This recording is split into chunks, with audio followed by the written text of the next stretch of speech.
want to talk a little bit today about labor and work. When we think about how people work, the naive intuition we have is that people are like rats in a maze, that all people care about is money. And the moment we give people money, we can direct them to work one way, we can direct them to work another way. This is why we give bonuses to bankers and pay in all kinds of ways. And we really have this incredibly simplistic view of why people work and what the labor market looks like.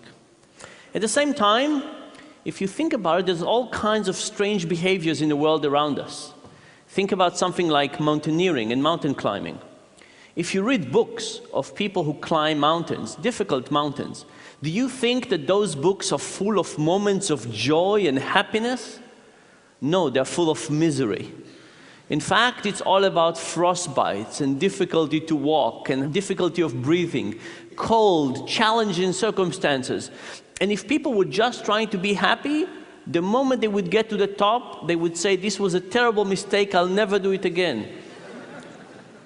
Instead, let me sit on a beach somewhere drinking mojitos. But instead, people go down, and after they recover, they go up again. And if you think about mountain climbing as an example, it suggests all kinds of things. It suggests that we care about reaching the end, a peak. It suggests that we care about the fight, about the challenge.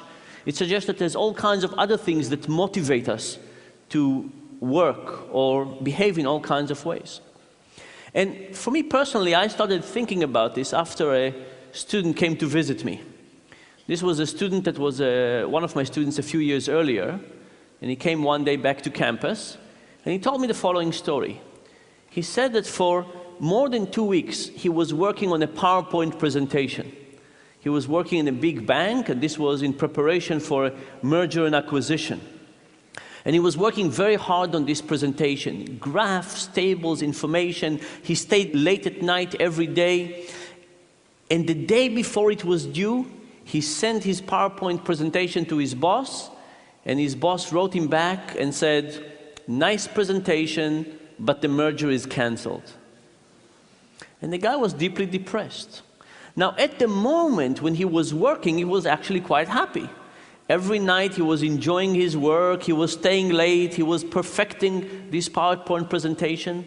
But knowing that nobody would ever watch that made him quite depressed. So I started thinking about how do we experiment with this idea of the fruits of our labor. And to start with, we created a little experiment in which we gave people Legos, and we asked them to build Legos. And for some people, we gave them a Lego and we said, hey, would you like to build this Bionicle for $3? We'll pay you $3 for it. And people said yes, and they built this Lego. And when they finished, we took it, we put it under the table, and we said, would you like to build another one? This time for $270. If they said yes, we gave them another one, and when they finished, we asked them, do you want to build another one for $240, $210, and so on, until at some point people said, no more. It's not worth it for me. This was what we called the meaningful condition. People build one Bionicle after another. After they finished every one of them, we put them under the table, and we told them that at the end of the experiment, we will take all these Bionicles, we will unassemble them, we will put them back in the boxes, and we will use it for the next participant. There was another condition. This other condition was inspired by David, my student. And this other condition we call the Sisyphic condition. And if you remember the story about Sisyphus, Sisyphus was punished by the gods to push the same rock up a hill. And when he almost got to the end, the rock will roll over and he would have to start again. And you can think about this as the essence of doing futile work. You can imagine that if he pushed the rock on different hills, at least he would have some sense of progress. Also, if you look at prison movies, sometimes the way that the guards torture the prisoners is to get them to dig a hole, and when the prisoners finish, they ask them to fill the hole back up and then dig again. There's something about this cyclical version of doing something over and over and over that seems to be particularly demotivating. So in the second condition of this experiment, that's exactly what we did. We asked people, would you like to build one Bionicle for $3? And if they said yes, they build it. And then we asked them, do you want to build another one for $270? And if they said yes, we gave them a new one. And as they were building it, we took apart the one that they just finished. And when they finished that, we said, would you like to build another one? This time for 30 cents less. And if they said yes, we gave them the one that they built and we broke. So this was an endless cycle of them building and we destroying in front of their eyes. Now, what happens when you compare these two conditions? The first thing that happened was that people built many more Bionicles. They built 11 versus 7 in the meaningful condition versus the Sisyphus condition. And by the way, we should point out that this was not big meaning. People were not curing cancer or building bridges. People were building Bionicles for a few cents. And not only that, everybody knew that the Bionicles would be destroyed sooner, quite soon, right? So there was not a real opportunity for big meaning, but even the small meaning made a difference. Now, we had another version of this experiment. In this other version of the experiment, we didn't put people in this situation. We just described to them the situation, much I'm describing to you now, and we asked them to predict what the result would be. What happened? People predicted the right direction, but not the right magnitude. People who were just given the description of the experiment said that in the meaningful condition, people would probably build one more Bionicle. So people understand that meaning is important, they just don't understand the magnitude of the importance, the extent to which it's important. There was one other piece of data we looked at. If you think about it, there are some people who love Legos and some people who don't. And you would speculate that the people who love Lego will build more Legos even for less money, because after all, they get more internal joy from it. And the people who love Legos less will build less Legos because the enjoyment that they derive from it is lower. And that's actually what we found in a meaningful condition. There was a very nice correlation between love of Lego and the amount of Legos people built. What happened in the Sisyphic condition? In that condition, the correlation was zero. There was no relationship between the love of Lego and how much people built, which suggests to me that with this manipulation of breaking things in front of people's eyes, we basically crushed any joy that they could get out of this activity. We basically eliminated that. Soon after I finished running this experiment, I went to talk to a big software company in Seattle. Can't tell you who they were, but they were a big company in Seattle. And this was a group within this software company that was put in a different building, and they asked them to innovate and create the next big product for this company. And a week before I showed up, the CEO of this big software company went to that group, 200 engineers, and canceled the project. And I stood there in front of 200 of the most depressed people I've ever talked to. And I described to them some of these Lego experiments, and they said they have felt like they have just been through this experiment. And I asked them, I said, how many of you now show to work later than you used to? And everybody raised their hand. I said, how many of you now go home earlier than you used to? And everybody raised their hand. I asked them, how many of you now add not so kosher thing to your expense reports? And they didn't really raise their hand, but they took me out to dinner and showed me what they could do with expense reports. And then I asked them, I said, what could the CEO have done to make you not as depressed? And they came up with all kinds of ideas. They said the CEO could have asked them to present to the whole company about their journey over the last 2 years and why they decided to do.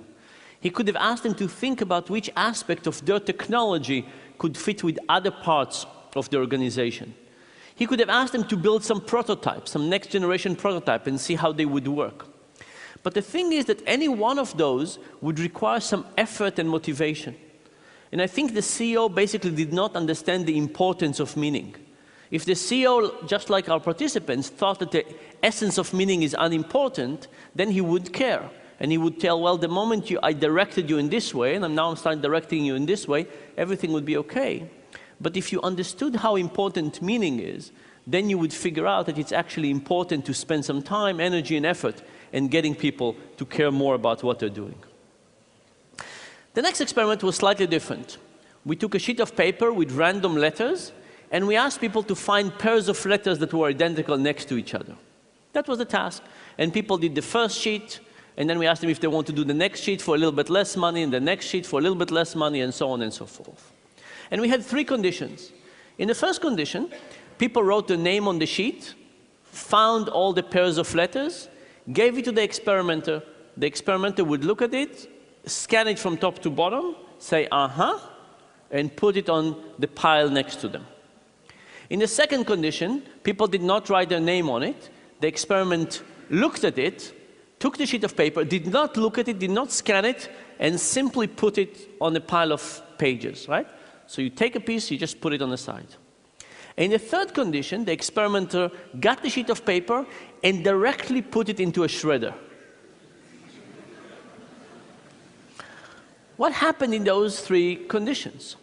In this plot, I'm showing you at what pay rate people stopped. So low numbers means that people worked harder, they worked for much longer. In the acknowledged condition, people worked all the way down to 15 cents. At 15 cents per page, they basically stopped this effort. In the shredder condition, it was twice as much, 30 cents per sheet. And this is basically the results we had before. You shred people's effort, output, you get them not to be as happy with what they're doing. But I should point, by the way, that in the shredder condition, people could have cheated. They could have done not so good work because they realized that people were just shredding it. So maybe the first sheet you would do a good work, but then you see nobody is really testing it, so you would do more and more and more. So in fact, in the shredder condition, people could have submitted more work and get more money and put less effort into it. But what about the ignored condition? Would the ignored condition be more like the acknowledge or more like the shredder or somewhere in the middle? It turns out it was almost like the shredder. Now, there's good news and bad news here. The bad news is that ignoring the performance of people is almost as bad as shredding their effort in front of their eyes. Ignoring gets you a whole way out there. The good news is that by simply looking at something that somebody has done, scanning it and say, aha, that seems to be quite sufficient to dramatically improve people's motivations. So the good news is that adding motivation doesn't seem to be so difficult. The bad news is that eliminating motivation seems to be incredibly easy, and if we don't think about it carefully, we might overdo it. So this is all in terms of kind of negative motivation or eliminating negative motivation. The next part, I want to show you something about the positive motivation. So there is a store in the US called the IKEA.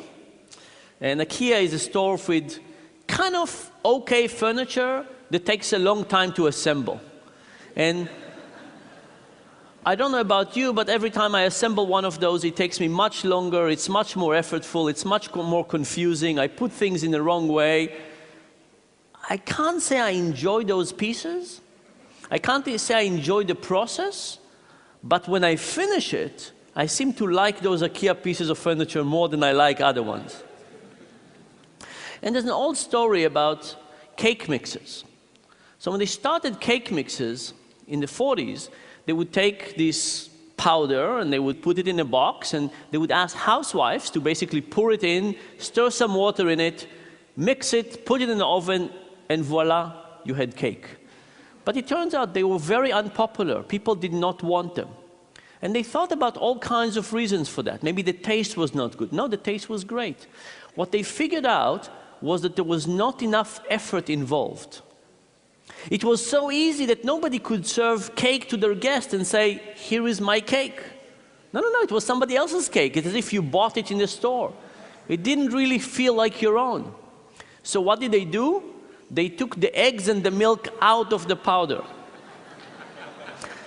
Now, you had to break the eggs and add them. You had to measure the milk and add it, mixing it. Now it was your cake. Now everything was fine.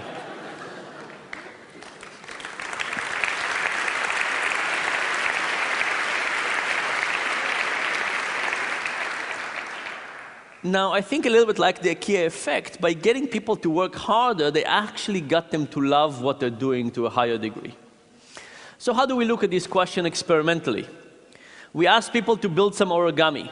We gave them instructions to how to create origami, and we gave them a sheet of paper. And these were all novices, and they built something that was really quite ugly. Nothing like a frog or a crane. But then we told them, we said, look, this origami really belongs to us. You worked for us, but I'll tell you what, we'll sell it to you. How much do you want to pay for it? And we measured how much they were willing to pay for it. And we had two types of people. We had the people who built it, and we had the people who did not build it and just looked at it as external observers. And what we found was that the builders thought that these were beautiful pieces of origami, and they were willing to pay for them 5 times more than the people who just evaluated them externally. Now, you could say, if you were a builder, do you think that, oh, I love this origami, but I know that nobody else would love it?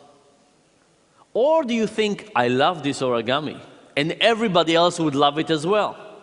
Which one of those two is correct? Turns out the builders not only loved the origami more, they thought that everybody will see the world in their view. They thought everybody else would love it more as well. In the next version, we tried to do the IKEA effect. We tried to make it more difficult. So for some people, we gave the same task.